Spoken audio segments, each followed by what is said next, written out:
más recurrentes en el sistema de salud a nivel público y privado es el tratamiento de los dolores de cabeza o de las cefaleas. Son multicausales y la automedicación, lejos de resolver la patología a la que hace alusión cada paciente que llega a un centro de salud, aumenta mucho más sus problemas y sus tensiones.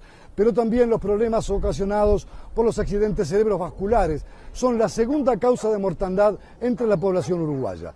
Hemos conversado sobre estos dos grandes temas con la doctora Cristina Pérez, que es la jefa de neurología del Hospital Maciel, en este especial de Miradas desde el Sur. A partir de este instante les invitamos a compartir este reportaje.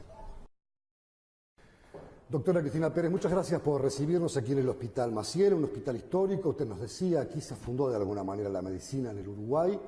Prácticamente todas las especialidades han sido gestadas, nacidas desde este viejo hospital, casi fundacional con el país. Estamos en un auditorio muy hermoso, muy antiguo también, que de alguna manera recrea y nos evoca aquella época de la que estamos haciendo esta pequeña referencia. Pero nuestra presencia hoy aquí es en su grado de ser jefa de neurología del Hospital Maciel y especialista en cefaleas, o como lo decimos habitualmente, en dolores de cabeza.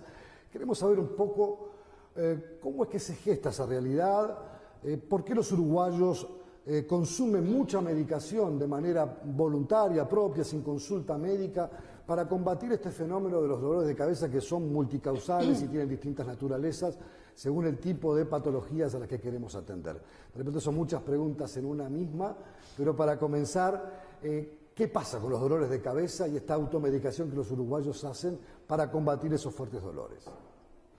Bueno, buenos días, Leonardo, y muchas gracias por estar acá y por interesarse en el tema de cefaleas. Lo que sucede la cefalea es lo que todos llamamos dolor de cabeza, ¿no? Y el dolor de cabeza es muy prevalente en la población mundial y por supuesto también en la población del Uruguay. Se calcula que a lo largo de la vida el 99% de las personas van a tener dolor de cabeza, ¿no? Si tomamos el largo de la vida. Y es una entidad que es muy prevalente y que muchas veces es subestimada, o sea, no se le da la misma importancia a tener dolor de cabeza que se le da a tener otras enfermedades, ¿no? Entonces eso conlleva a que la gente no consulte al médico. La mayoría de las personas que tienen dolor de cabeza no consultan al médico y lo que hacen es comprar por sí mismos medicamentos que son analgésicos con la finalidad de calmar su dolor, muchas veces recetados por ellos mismos, pero también por un vecino, por un amigo, por el farmacéutico. Algo así como una tradición oral. Tú de la cabeza tomás, lo voy a decir, una aspirina o algún otro tipo de analgésico que te quite momentáneamente el dolor, pero a veces pasa o sucede que el dolor no se va y es recurrente en el tiempo. Cuando estamos frente a ese tipo de problemas, ¿qué tipo de dolores de cabeza o de cefaleas podemos tener? Y si hay más o menos algún indicio de las posibles causas en esa diferencia de dolores de cabeza que padece la gente a lo largo de su vida. Sí, tener dolor de cabeza, el dolor de cabeza, hay muchos tipos de dolor de cabeza. Exacto, ¿no? empecemos por ahí, por diferenciarlos. Entonces, no todos los dolores de cabeza son iguales. Y si no son iguales, y por lo tanto no se estudian iguales, no todos se estudian y tampoco tienen los mismos tratamientos. Entonces, lo primero que hay que hacer, una persona que tiene dolor de cabeza, es saber qué tipo de dolor. Los dolores de cabeza más frecuentes son el dolor de tipo tensional, ¿no? La cefalea de tipo tensional, que se llama así. Cuando uno está nervioso, cuando está preocupado, cuando está sometido a determinadas urgencias. No, ese es un desencadenante. El dolor de tipo tensional o la cefalea de tipo tensional es un dolor que en general es en toda la cabeza, que tiene la característica de ser opresivo, como que la persona siente que tiene una vincha, un casco, que le aprieta la cabeza. Se acompaña muchas veces de dolor cervical, en la columna cervical, contractura muscular, y muchas veces sí, es desencadenado por el estrés. El estrés es un desencadenante. ¿Ese es el más frecuente? Junto con la migraña o jaqueca. ¿no? Que es lo que todos conocemos como jaqueca en general, ¿no? Y ese dolor persistente, recurrente en el tiempo, que aparece y desaparece. La jaqueca es bien distinto del dolor de tipo tensional, ¿no? Sí, Mientras que yo mencioné que el dolor de tipo tensional era un dolor en toda la cabeza, es decir, holocraniano, se llama opresivo. El dolor de la jaqueca en general ocurre de un lado de la cabeza, es hemicráneo y tiene otra característica, es un dolor que pulsa, que es fuerte, que se acompaña de náuseas, de vómitos, molesta la luz, molestan los ruidos. Son dos tipos de dolores diferentes que se tratan de diferente manera y son casi igual de prevalentes en la población. ¿Qué otro tipo de dolores de cabeza tenemos? A veces se asocian estados de ánimo, se asocian situaciones puntuales en la vida de las personas como que son factores desencadenantes. ¿Cuáles son los más frecuentes? Claro, esos son los factores desencadenantes para que una persona tenga una crisis de dolor. Entonces, el estrés, sí, trastornos del sueño, dormir poco, dormir mucho.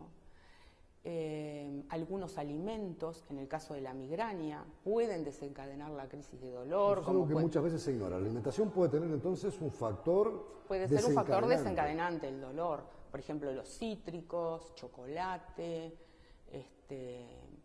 conservantes, fiambres, el queso.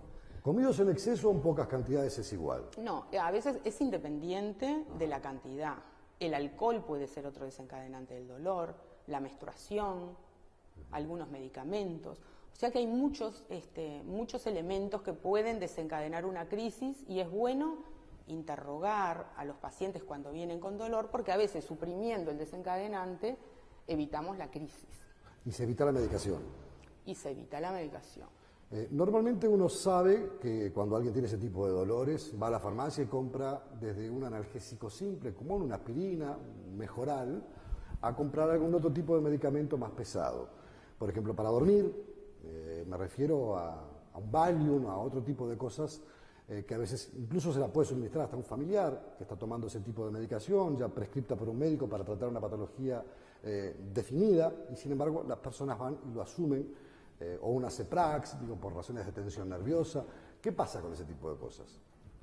Sí, hay medicamentos que no se pueden comprar en la farmacia, receta. van con receta verde, pero son fáciles a veces de adquirir, ¿verdad? Claro, que se las puede dar a alguien, algún familiar, algún amigo, se los puede dar.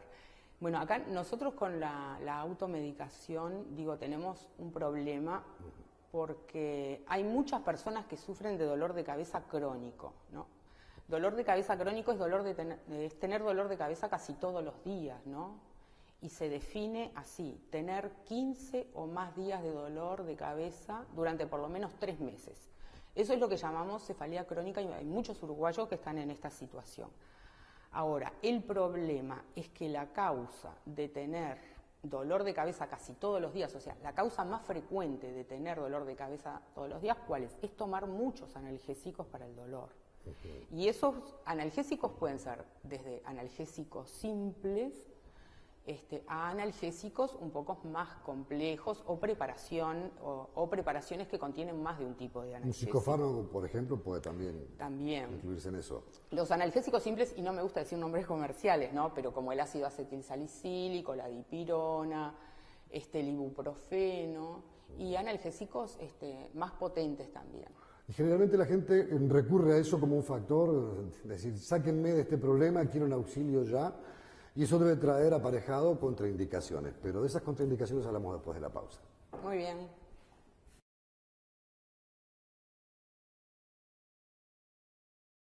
Solo a través del correo uruguayo podés mandar un bozal para Yacaré. ¿Un bozal para Yacaré? No, un bozal para Yacaré Artigas.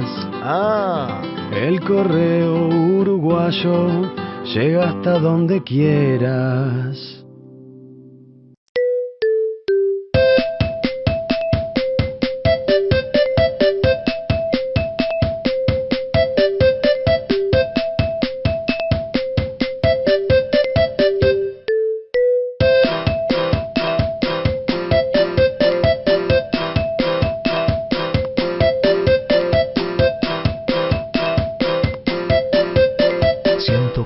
Días de vacaciones, fines de semana. Tenés todo un país para disfrutarlos. Uruguay Natural, Ministerio de Turismo y Deporte. La ley en tu lenguaje. es importante que sepas que el trabajo rural está regulado por ley. Las horas de trabajo son 8 y deben respetarse, al igual que los horarios de descanso. Si la jornada supera esas horas, tenés derecho a cobrar horas extras. Conoce más sobre esta ley en impo.com.uy/trabajo rural. Importa que lo sepas. IMPO, Centro de Información Oficial.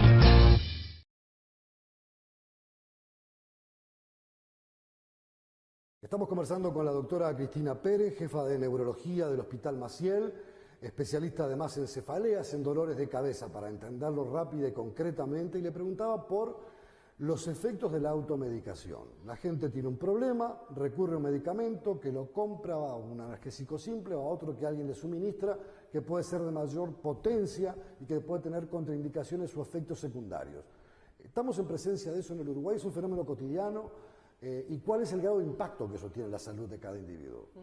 Sí, es un problema muy frecuente, no solo en la sociedad uruguaya, en el mundo, ¿no? Y se considera que el tema del dolor de cabeza por tomar mucha medicación es una de las causas más prevalentes de cefalea en el mundo, ¿no? De mantener dolor de cabeza en el mundo. Acá en el Hospital Maciel funciona una policlínica de cefaleas, o sea que atendemos solo pacientes una vez a la semana que tienen dolor de cabeza. Y la mayoría de ellos consultan porque tienen dolor de cabeza justamente casi todos los días. Nosotros investigamos a ver cuál es la causa, nos tenemos que preguntar por qué esta persona tiene dolor de cabeza todos los días, y en la mayoría de ellos encontramos que es porque toman mucha medicación para el dolor de cabeza. ¿Y ahí cómo se corrige? ¿Cómo se cambia? ¿Cómo se le hace comprender a alguien que le duele la cabeza y que automáticamente me duele, me tomo un analgésico? ¿Cómo se saca un hábito de eso? Es una costumbre de esa. Porque debe generar hasta, me pregunto, no lo sé, cierto tipo de adicción o de apego a eso como materia de solución a un problema que se me presenta todos los días. Claro, eso es adictivo, ¿no? Eso crea adicción. Y entonces... Y hasta una dependencia psicológica. También. Las personas tienen que entender que el problema o la solución al problema no es tomar más analgésicos, sino que en este momento tenemos que sacarle el analgésico y hacer un tratamiento que nosotros llamamos de desintoxicación de fármacos para que ellos queden sin dolor, o sea, para solucionar el problema. Y en el tránsito, digo, tomo muchos analgésicos y me duele la cabeza, y esa es una de las causas, tal vez la más importante, que el dolor de cabeza sea, como usted lo señalaba, prevalente. Le saco los analgésicos y en el camino se preguntará a la gente qué pasa con ese paciente. Claro. Porque puede volver el dolor de cabeza. Y bueno, puede volver, claro que puede volver, pero digo, hay que pensar que estos pacientes que tienen dolor de cabeza todos los días tienen tanto dolor porque toman muchos analgésicos. Entonces hay que actuar sobre la causa, no es cuestión de dar otro analgésico más potente para aliviarlo. Hay que corregir la causa, hay que desintoxicarlos de los medicamentos que vienen tomando, y se analiza qué tipo de dolor tienen. Porque estos pacientes que se automedican, en general, no consultaron un médico, o sea, no saben qué tipo de dolor de cabeza tienen. Entonces nosotros lo que hacemos es suprimir los fármacos que venía tomando, hacer bien el diagnóstico del tipo de dolor de cabeza que tienen, y con ese diagnóstico bien realizado, ahí se inicia el tratamiento adecuado, que no son analgésicos. Hay tratamientos que nosotros llamamos preventivos, que consisten en dar un medicamento todos los días, dependiendo del tipo de dolor de cabeza que tienen, ¿no? Si es migraña, si es cefalea tensional. Entonces, hacemos un tratamiento acorde al diagnóstico que tiene. ¿Pero siempre el tratamiento es necesariamente por la vía del medicamento o a veces se pueden indicar otro tipo de cosas? Por ejemplo, frente a las tensiones, al estrés, que son a veces factores desencadenantes de un dolor de cabeza, que haga más deporte, que cambie su rutina, que cambie su alimentación. ¿Van todos en conjunto? Depende de la patología que origina el dolor de cabeza, ¿verdad? Sí, claro, no es solo dar un medicamento, a veces no hay que dar medicamentos, a veces una crisis de dolor se puede calmar durmiendo o con una bolsa de hielo. Se incentivamos mucho, si el paciente duerme mal, que duerma bien, si no hace ejercicio, que lo haga. Hay muchos tipos de tratamientos fuera de los tratamientos con medicamentos que nosotros los seleccionamos según las características globales del paciente y las enfermedades que tenga, otras enfermedades asociadas. A eso iba a preguntarle. Usted me decía, bueno, a veces la cefalea, el dolor de cabeza puede tener otro tipo de elementos causales. Se puede asociar a otro tipo de enfermedades también, con la que el paciente debe de alguna manera convivir a diario. ¿Eso se ve también, se observa? Bueno, lo que pasa es que el dolor de cabeza es muy frecuente y hay otras enfermedades que son frecuentes, entonces, digo, es común que haya pacientes que tengan más de una cosa, entonces hay que elegir los tratamientos en base al diagnóstico de dolor de cabeza que se establece, pero también teniendo en cuenta otras enfermedades que pueda tener al paciente, porque el medicamento le puede hacer bien para el dolor de cabeza, pero le puede hacer mal para otras enfermedades que el que tenga. Entonces hay que ser muy cuidadoso en la selección de los fármacos. Usted me decía, tienen una clínica. ¿Cuántas personas atienden en esa clínica por el tema del dolor de cabeza? No. Semanalmente aquí en el Maciel. Es un hospital de referencia, un hospital público, un hospital que llega a muchísimas personas, ¿verdad? Sí, nosotros, lo que pasa es que acá, nosotros tenemos una policlínica que funciona 1 hora, una vez por semana. Y como es un servicio docente y hacemos docencia también, no citamos más de 4 enfermos por semana, pero digo, la policlínica siempre está al tope, ¿no? ¿Este es un factor que en el sistema sanitario es deficitario? ¿Debería incluirse, por ejemplo, en las sociedades médicas públicas, privadas y en los hospitales públicos? ¿Debería existir este tipo de medicina más preventiva, más de atender los factores causales de determinados problemas físicos? Bueno, eso digo... Hablando de un fenómeno como el dolor de cabeza, ¿verdad? Que en la población es constante, es cotidiano, es...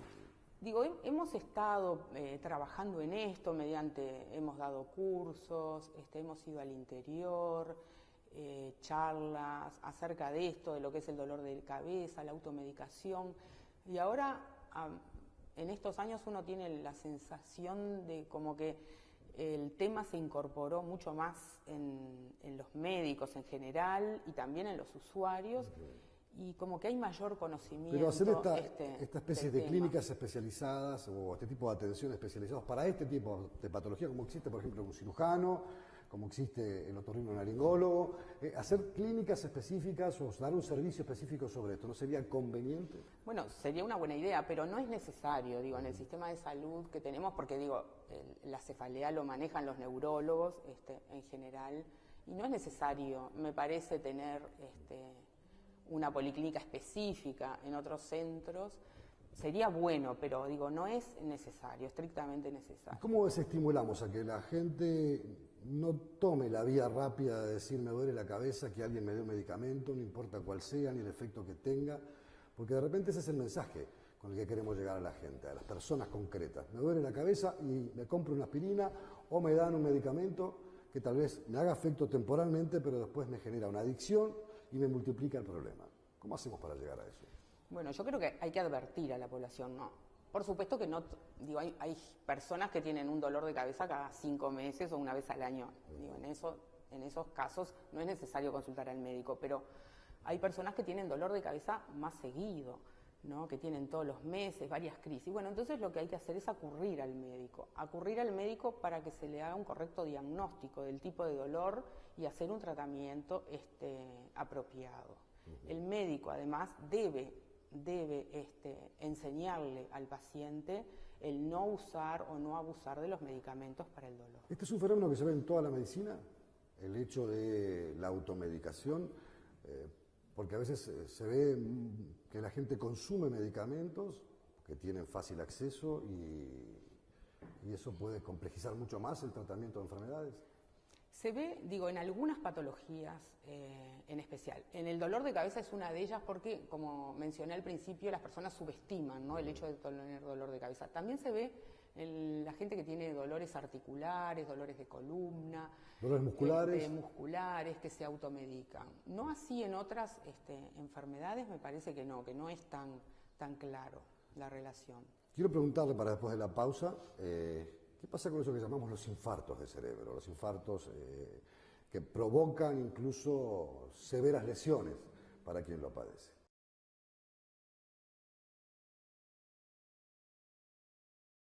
Solo a través del correo uruguayo podés mandar un bozal para Yacaré. ¿Un bozal para Yacaré?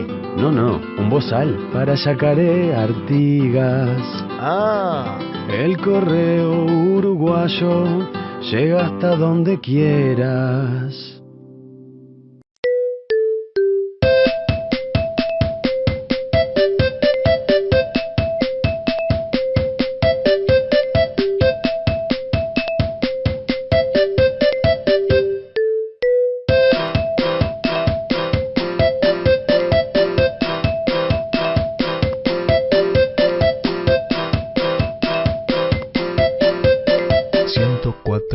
vacaciones, fines de semana. Tenés todo un país para disfrutarlos. Uruguay Natural, Ministerio de Turismo y Deporte. La ley en tu lenguaje. Es importante que sepas que la explotación sexual comercial de niñas, niños y adolescentes en la actividad turística es una problemática que vulnera gravemente los derechos humanos. Por decreto, los prestadores de servicios turísticos tienen la obligación de realizar acciones que promuevan su erradicación, entre otras, difundir los derechos de los menores, implementar medidas de prevención y denunciar su explotación sexual ante las autoridades. Conoce más en impo.com.uy/violencia sexual. Importa que lo sepas. IMPO, Centro de Información Oficial.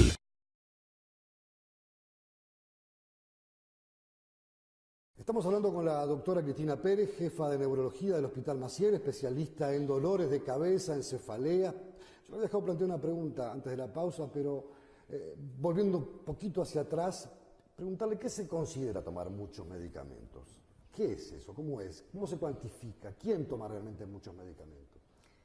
¿O qué es tomar muchos medicamentos? Sí, lo que se llama abuso de medicación para el dolor de cabeza está bien establecido y definido en el mundo, está escrito y bueno, y se considera, por ejemplo, tomar analgésicos simples, como puede ser ácido acetilsalicílico o ibuprofeno, tomar 15 días al mes durante 3 o más meses. Cuando una persona está en esa situación, ya se considera que abusa de un analgésico. Estamos ante un consumo problemático de analgésico, para llamarlo de alguna manera. Está. Y que puede determinar que esa persona tenga más dolor de cabeza. Lejos de ahuyentar el mal, lo perpetúa. Lo perpetúa. En cambio, para medicamentos que vienen en preparaciones, que pueden ser, por ejemplo, los que tienen ergotamina con ibuprofeno, combinaciones de analgésicos, una persona abusa de los mismos si toma 10 o más días al mes en los últimos 3 meses. O sea que hay muchísima gente que está en esa situación. ¿Qué pasa con la mujer que tiene el problema de la menstruación y que siempre van asociados los dolores menstruales típicos de la zona de su aparato reproductivo con los dolores de cabeza? Bueno, hay que ver en qué situación está, ¿no? Porque en general la menstruación dura pocos días, entonces si solo tiene dolor asociado a la menstruación, en general no caen dentro de esa definición de abuso de medicamentos, porque son 10 o 15 días. Pero digo, es normal que se asocie el dolor de cabeza al periodo menstrual. Sí. Por el periodo que dura 5 o 6 días. Premenstrual, sí. Yo le preguntaba antes de la pausa por otro problema, por otro factor, que no sé cuál es su prevalencia, para hablar en términos médicos, en nuestra realidad uruguaya, como son los infartos de cerebro, que son generalmente gestores, incluso después de lesiones, de secuelas muy importantes. ¿Cómo estamos en esa materia en Uruguay? Bueno, el ataque cerebrovascular, ¿no? Que incluye los infartos cerebrales y las hemorragias cerebrales, ¿no? Lo llamamos ataque cerebrovascular, es muy prevalente. Usted me dice que es una patología prevalente. Es importante saber por qué pasa, por qué ocurre. Bueno, existen factores de riesgo para que una persona tenga un ataque cerebrovascular, como puede ser, como son, ¿no? La edad, la hipertensión arterial, el colesterol elevado. O sea, ¿la alimentación puede incidir en eso? La mala alimentación, la obesidad, la falta de ejercicio, ¿no? Hay muchos, el tabaquismo, alcohol, muchos elementos, drogas también, que pueden incidir en que una persona tenga un ataque cerebrovascular. Cuando se habla, por ejemplo, ahora que se ha legalizado... Es una de las causas mayores de tasa de mortalidad en el Uruguay. En el Hospital Maciel, por ejemplo, el ataque cerebrovascular es la segunda causa de ingreso en el hospital después de las enfermedades respiratorias, y me refiero para enfermedades médicas, no quirúrgicas. Ajá. Usted me dice que es la segunda causa y es asociado, como se analiza, ¿no?, la segunda causa, ¿cuáles son las causas más comunes que se observan en esos pacientes? ¿Es el alcohol, es el tabaquismo, es la droga o es un fenómeno asociado de todas? O conjunto de ellas. Sí. En general coinciden más de un factor de riesgo, que son los mismos factores de riesgo que para la enfermedad cardiovascular. Pero digo, sí, tiene una tasa de mortalidad importante. En el Uruguay es la mayor causa de discapacidad en adultos. ¿Qué secuelas trae aparejado? Y todos conocemos a personas que tienen una hemiplegia, por ejemplo, o que dejaron de hablar después de un episodio. Es la mayor causa de discapacidad en los adultos, ¿no? Tener un ataque cerebrovascular, y además es causa de demencia. ¿Y de qué edad estamos hablando? ¿Siempre de 40 en adelante? Evidentemente pueden pasar a otras edades, pero ¿cuáles son las edades más frecuentes o los periodos de la vida de un ser humano donde uno tiene que cuidarse con mayor rigurosidad para evitar ese tipo de Y yo patologías? diría, digo, en el adulto, después de los 55 años, pero digo, esto ocurre en pacientes jóvenes también, Ajá. ¿no? Hay una entidad que es el ataque cerebrovascular en pacientes jóvenes. Yo le pregunto ahora que se ha, por ejemplo, legalizado el uso de la marihuana y que la droga es un factor muy concreto, muy al alcance de la mano. ¿Cómo incide eso en ese tipo de problemáticas? Bueno, no hay estudios, digo, que yo conozca por lo menos referente al uso de la marihuana y acá a le los pregunto ataques más cerebrovasculares. Claro, le pregunto más a la catedrática y a la Claro. médica que a la jefa de neurología. Hay estudios, sí, con la cocaína, por ejemplo, que es puede determinar tanto infartos cerebrales como hemorragias cerebrales. Pero con respecto a la marihuana, yo no tengo datos de estudios referentes a esta asociación, ¿no? Usted me dice infarto cerebral y hemorragias, como dos cosas diferenciadas. Evidentemente tienen vasos comunes. Pero ¿cuál de las dos es la que más prevalece y cuál hay que tenerle más temor por los efectos que deja? Las consecuencias pueden ser similares para ambas. 80% de los pacientes que tienen un ataque cerebral son isquémicos, o sea que están los infartos. Los infartos son más frecuentes que las hemorragias cerebrales o los hematomas. Ajá. 80 contra 20. Más 80 contra 20. Y en los dos casos siempre hay secuelas. Sí. Raro es que no las haya.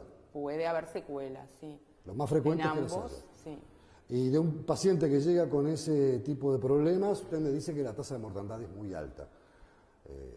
Por lo tanto, es un factor preocupante. Sí. ¿Y cómo se corrige esto? Bueno,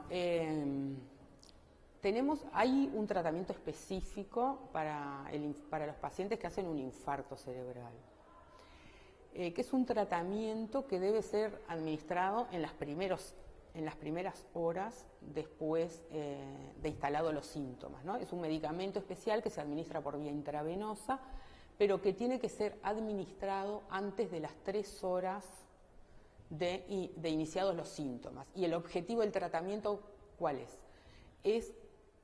Cuando se produce un infarto es porque se tapa una arteria cerebral con un trombo o con un coágulo. Y el objetivo de este tratamiento, entonces, es desobstruir esa arteria, ese vaso que quedó ocluido por un trombo. Entonces, ese tratamiento tiene que ser administrado en las primeras horas del evento, en las primeras 3 horas. De lo contrario, el panorama es más complejo. Sí. No siempre a veces se puede detectar fácilmente ese tipo de cosas. ¿Cómo hace una persona para identificar que está frente a un cuadro de esos? Imagínese que está en su casa, con un familiar, no es médico, soy un ciudadano común, no tengo formación médica, no tengo idea. ¿Qué debo mirar? ¿Qué debo ver? Una persona tiene que estar atenta cuando hace bruscamente, está la pérdida de fuerzas de un lado del cuerpo, o un trastorno para hablar, no puede comprender lo que le dicen, o un trastorno para ver, o un trastorno del equilibrio, por ejemplo, instalado de golpe. Bueno, esa persona tiene que llamar a la emergencia móvil inmediatamente, porque tiene que ser trasladado lo antes posible a un centro de atención, ¿no? A una emergencia, a un servicio de emergencia. Y ahí estamos en presencia de esos síntomas que son como muy claros, muy definidos, muy diáfanos para determinar la patología frente a la que estamos. Esa es la realidad. Usted me decía que los factores de riesgo van de los 50 para arriba. Se da también en los jóvenes. ¿Hay conciencia de eso? ¿Estamos mirando este tipo de problemáticas con la mesura, con la delicadeza con la que hay que hacerlo? Yo creo que sí, que se está mirando un poco más, que se están cuidando esos aspectos, e incluso para el tratamiento, ¿no?, del infarto cerebral. Recientemente se firmó en Presidencia, el 1 de septiembre, un convenio para el tratamiento de estos enfermos, de los pacientes que instalan un ataque cerebrovascular y tienen un infarto cerebral. ¿Y qué implica eso? Bueno, el convenio, lo que se hizo fue dividir el área metropolitana, Montevideo, en dos. Por una línea que pasa por Boulevard Artigas. Esto es para usuarios de ACE y del Hospital de Clínicas. No para el sector privado. No para el sector privado. Los pacientes que instalen el ataque cerebrovascular al este de Boulevard Artigas van al Hospital de Clínicas para ser estudiados y realizarles el eventual tratamiento con ese medicamento si tienen un infarto cerebral. Y los pacientes que instalen el ataque cerebrovascular al oeste de esa línea vienen para la emergencia del Hospital Maciel para realizar los estudios correspondientes y el tratamiento, porque, como decimos, el tiempo es cerebro y ese tratamiento tiene que ser administrado antes de las 3 horas. Antes de las 3 horas de instalados los síntomas tenemos que tener al paciente en la emergencia, tiene que tener una tomografía de cráneo hecha rápidamente y una paraclínica básica. ¿Qué es una paraclínica básica para los que somos legos en la materia? Y estudios de sangre, sobre todo un estudio de glicemia, azúcar en sangre y un estudio de la coagulación. Entonces todo eso lo tenemos que tener rápidamente para poder administrar el trombolítico y tratar de evitar el infarto cerebral, evitar las secuelas con las que quede. ¿Y se logra hacer eso si se agarra a tiempo a ese paciente, si se está en tiempo y forma? Se puede lograr. En eso estamos y ya tanto en el Hospital de Clínicas como acá en el Hospital Maciel ya tenemos pacientes que han recibido ese tratamiento. Estamos sobre el final de este reportaje, pero no puedo dejar de preguntarle si se conocen las posibles causas de ese tipo de problemas, de los derrames cerebrales o de los infartos cerebrales. Si hay causas más o menos visibles, identificables. Sí, la hipertensión arterial, por ejemplo, el descontrol de las cifras tensionales puede ser una causa. ¿Hay algo genético? Problemas cardíacos. Ajá. También pueden determinar un ataque cerebrovascular. Usted decía el tabaco, el alcohol, la droga. Sí, son los mismos factores porque, que para la enfermedad cardíaca, ¿no? Que para el infarto del corazón es lo mismo que para el infarto del cerebro.